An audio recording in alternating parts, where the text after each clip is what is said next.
Nk'uko byemezwa n'abahanga batandukanye mu by'ubuzima, avoka ni urubuto rufite akamaro kanini mu mubiri w'umuntu kuko rukungahaye kuri vitamine A, B, C na K.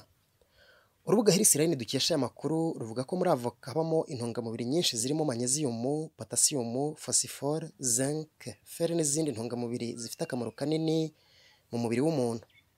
Riri ivuga kandi ko avoka ifasha umutima gukora neza bitewe na acide oleique ifasha mu kwirinda indwara ya diyabete.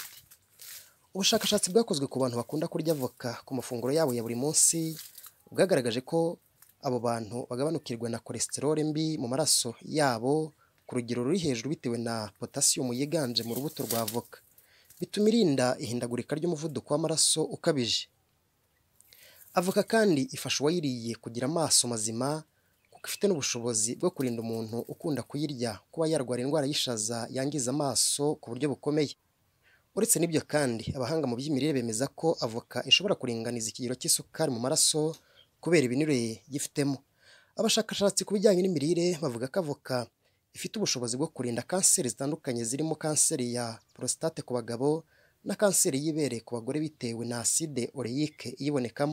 Mu gihe umugore utwite yabashije gukoresha avoka ku mafunguro ye ya buri munsi, ngo bishobora kurinda umwana kuzavukana ubumuga ubwo ari bwo bwose bitewe na folate ndetse na vitamini B bisanzwe bifite ubushobozi bwo kurinda ikibazo cyo kuvukana ubumuga.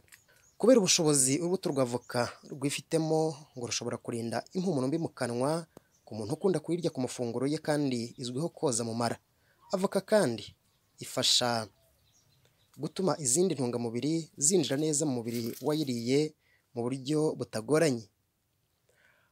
Avoka ifitemo ubushobozi bwo gutuma uruhu rusa neza kuko yifitemo amavuta afasha uruhu koroha ndetse akanarurinda gusaza imburagihe. Avoka ngo yongerera imbaraga abantu bakunda gukora siporo ndetse ikanafasha abana gukura neza.